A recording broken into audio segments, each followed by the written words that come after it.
Okay, the aftermath of the Dred Scott decision, the Kansas-Nebraska Act, Bleeding Kansas, Harper's Ferry, all those other things that we have discussed, heightened hostility between the North and the South, not just culturally and socially, but also politically. So, Abraham Lincoln, as most of you know, was born in Kentucky. He moved to Ohio, Illinois when he was young because of land dispute. He practiced law. He married Mary Todd of Lexington, Kentucky, had 4 children. Only one survived into adulthood. But he had been a loyal member of the Whig Party.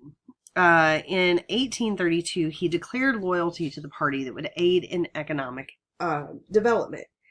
And those things were like internal improvements, such as roads, canals, railroads, and that they should be built to connect farms and towns. He favored tariffs, advocated for banks, encouraged trade among the people in the North, South, and West.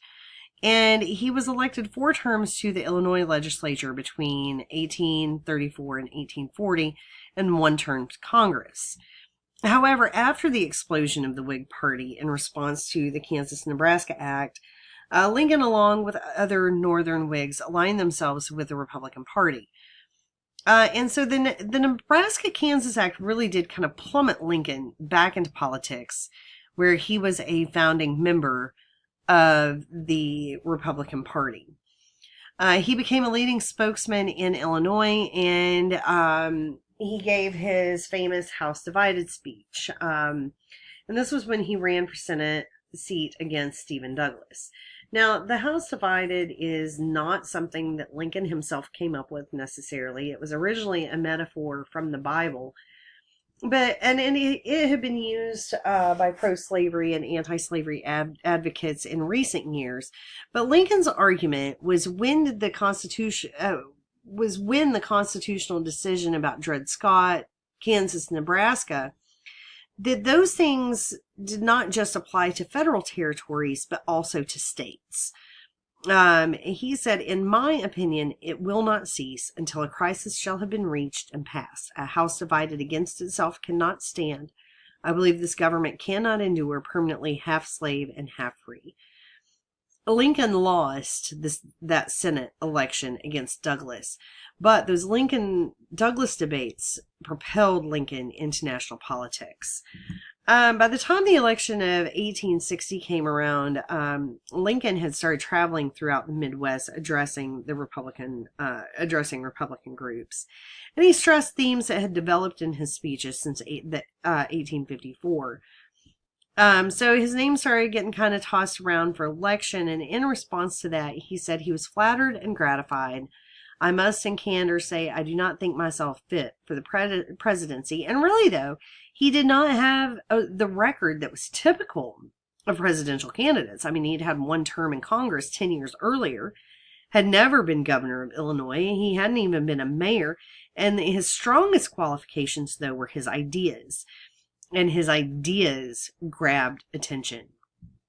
When he was nominated, he actually stayed in Illinois, and he corresponded in writing and said as little as possible in public. So you've got 4 people, and this election can be kind of complicated because you do have so many different parties, and these parties all emerge because there is massive splintering in the United States. You can see the Republican Party, they nominate Abraham Lincoln. He wanted to, and the party wanted to prohibit slavery in the territory. And they wanted to do kind of what was called containment. They wanted to contain slavery to where it already existed. They didn't want to abolish slavery in the South, per se.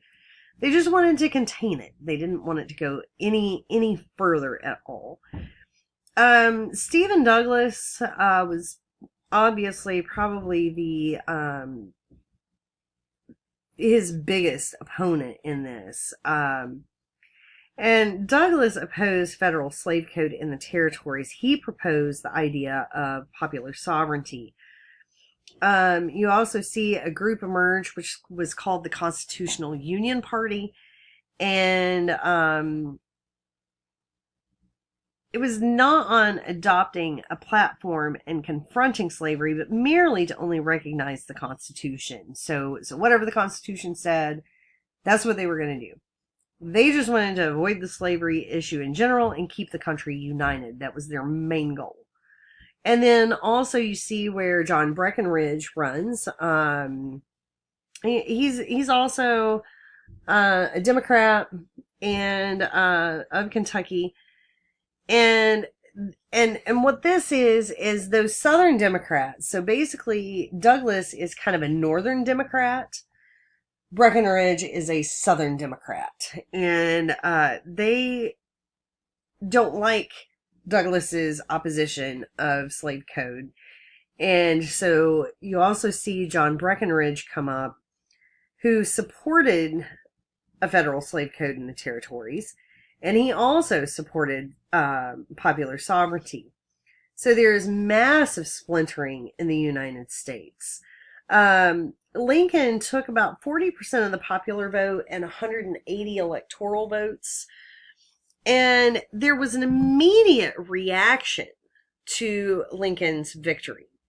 Lincoln had been very clear on his stance about slavery, that it just should not expand into the territory. But Southern Unionists, those were saying, let the dust settle and let's see what happens. But in response, direct response to Lincoln's election, secessionists look at this and say, secession, this whole situation is too dangerous to delay. Lincoln won without a single electoral vote from the South. John Smith Preston of South Carolina said the South cannot exist without slavery. Now stop and think about this.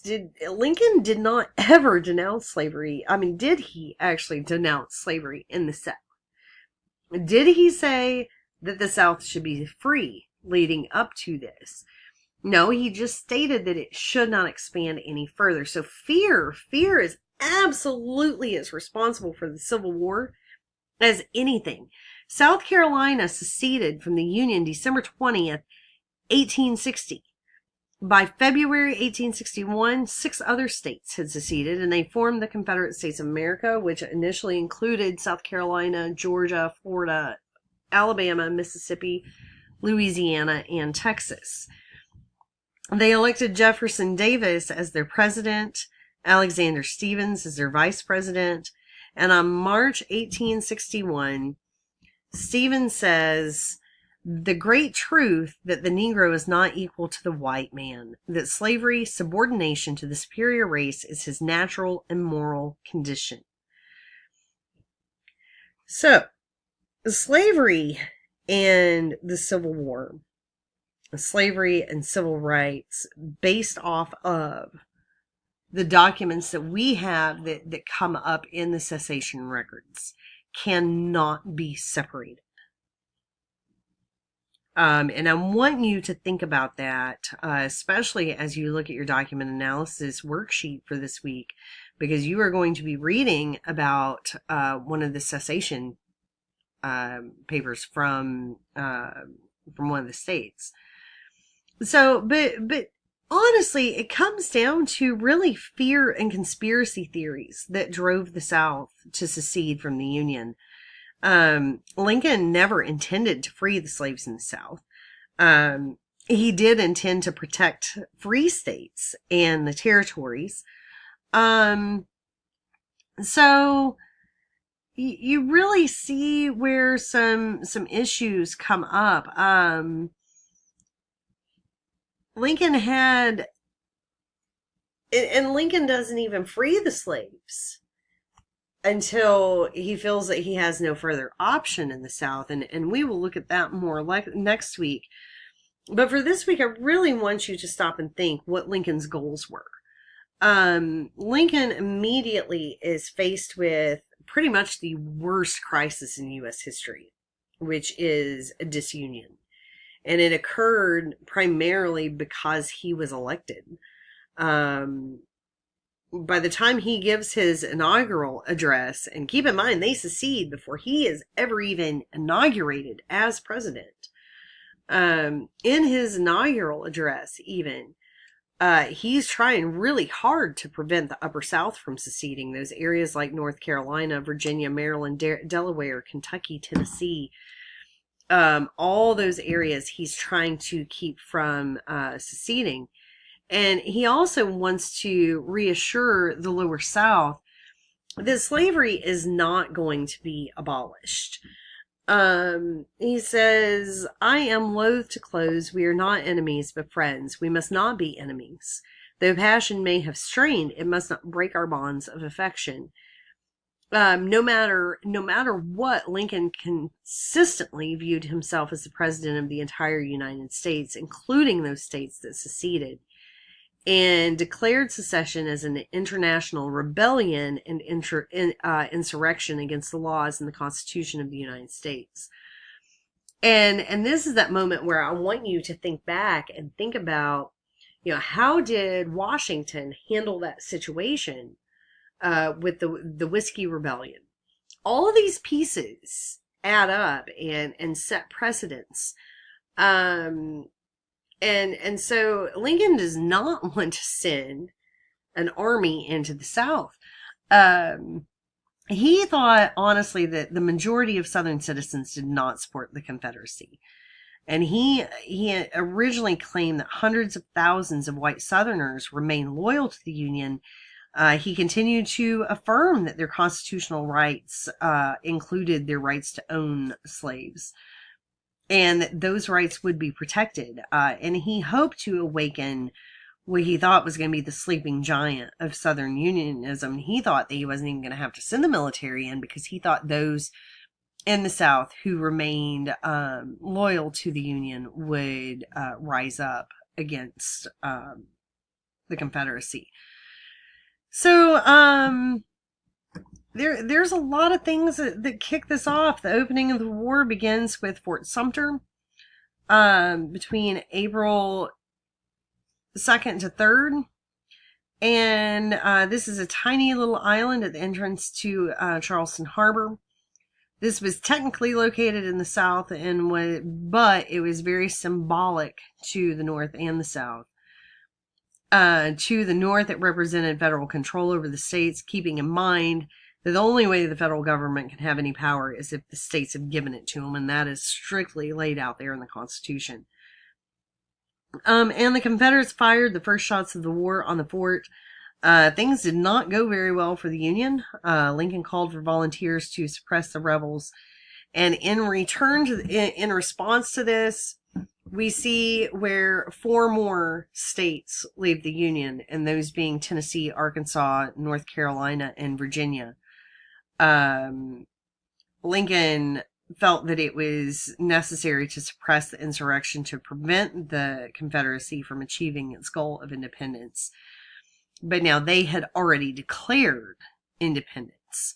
So Fort Sumter is... it has consequences, though, for the North that are good. I mean, while you lose 4 more states, what it does for the North is it unifies them. It gives them a common goal, and they become quite patriotic. There was this tidal wave of patriotic fervor that swept through the free states.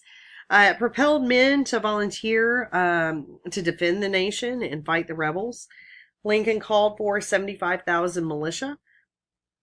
And if you think back to how Washington responded to that Whiskey Rebellion, you can see a direct correlation there as to how Lincoln initially responds to this.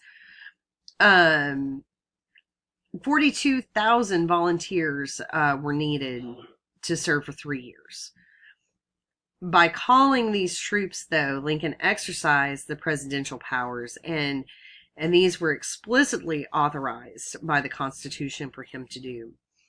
They immediately blockade the southern ports, and what this is it is designed to strangle the Confederacy. It's called the Anaconda Strategy.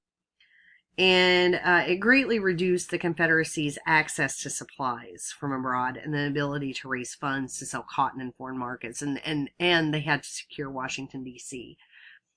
We'll look at all the rest of this more next week. I hope you all have a great Thanksgiving. And take a break, relax.